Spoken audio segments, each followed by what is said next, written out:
world are upon you to act with all dispatch and decisively, because time has quite literally run out. The recent IPCC report gave us a clear diagnosis of the scale of the problem. We know what we must do. With a growing global population creating ever-increasing demand on the planet's finite resources, we have to reduce emissions urgently and take action to tackle the carbon already in the atmosphere, including from coal-fired power stations. Putting a value on carbon, thus making carbon capture solutions more economical, is therefore absolutely critical. Similarly, after billions of years of evolution, nature is our best teacher. In this regard, restoring natural capital, accelerating nature-based solutions, and leveraging the circular bioeconomy will be vital to our efforts. As we tackle this crisis, our efforts cannot be a series of independent initiatives running in parallel. The scale and scope of the threat we face call for a global systems-level solution based on radically transforming our current fossil fuel-based economy to one that is genuinely renewable and sustainable. So, ladies and gentlemen, my plea today is for countries to come together to create the environment that enables every sector of industry to take the action required. We know this will take trillions, not billions of dollars. We also know that countries, many of whom are burdened by growing levels of debt, simply cannot afford to go green. Here we need a vast military-style campaign to marshal the strength of the global private sector.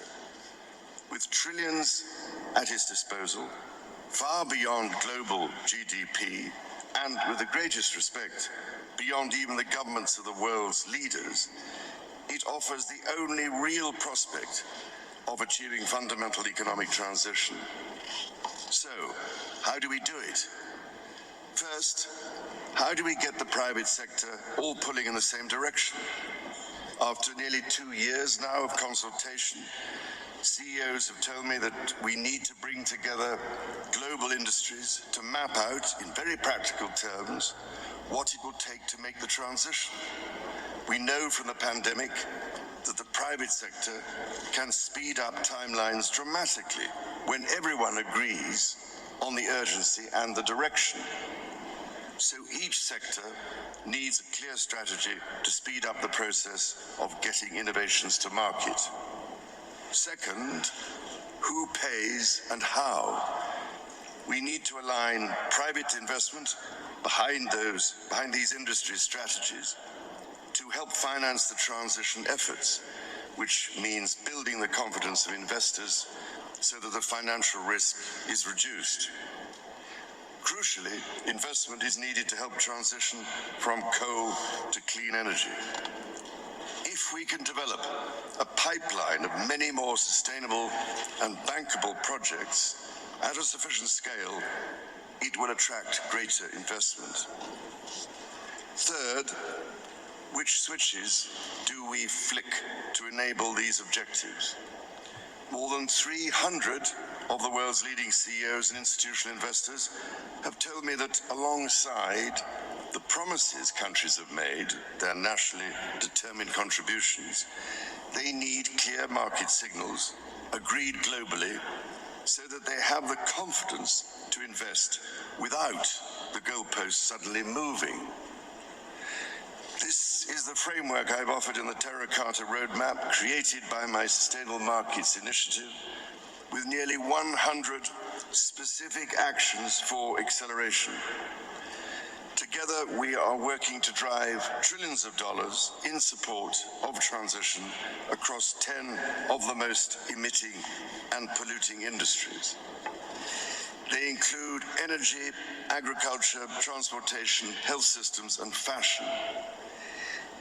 The reality of today's global supply chains means that industry transition will affect every country and every producer in the world. There is absolutely no doubt in my mind that the private sector is ready to play its part and to work with governments to find a way forward. Your Excellencies, ladies and gentlemen, many of your countries I know are already feeling the devastating impact of climate change through ever-increasing droughts, mudslides, floods, hurricanes, cyclones and wildfires, as we've just seen on that terrifying film. Any leader who has had to confront such life-threatening challenges knows that the cost of inaction is far greater than the cost of prevention. So I can only urge you, as the world's decision makers, to find practical ways of overcoming differences so we can all get down to work together to rescue this precious planet and save the threatened future of our young people. Thank you, ladies and gentlemen.